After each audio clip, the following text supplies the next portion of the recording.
خواجہ میں زیر تعمیر عمارت میں خوفناک آگ، علاقے میں دھوئیں سے افراتفری۔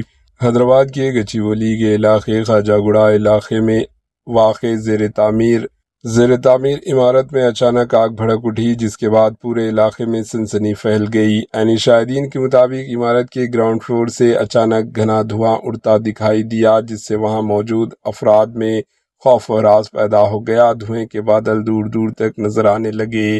واقعے کی اطلاع ملتے ہی فائر فائٹر کی ٹیمیں موقع پر پہنچ گئی اور آگ پر قابو پانے کی کوششیں شروع کر دی۔ ابتدائی اطلاعات کے مطابق آگ لگنے کی اصل وجہ ابھی تک سامنے نہیں آ سکی، جبکہ کسی جانی نقصان کی اطلاع بھی موصل نہیں ہوئی۔ پولیس اور متعلقہ حکام صورتحال پر نظر رکھے ہوئے ہیں، مزید تفصیلات کا انتظار ہے۔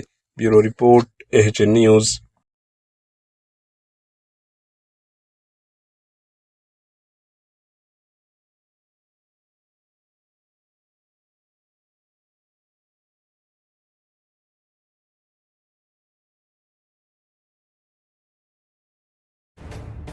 AHN نیوز کے YouTube چینل کو سبسکرائب کریں اور بیل آئیکن کو دبانا نہ بھولیں تاکہ آپ کو ہر نئی آنے والی ویڈیو کا نوٹیفیکیشن بر وقت مل سکے۔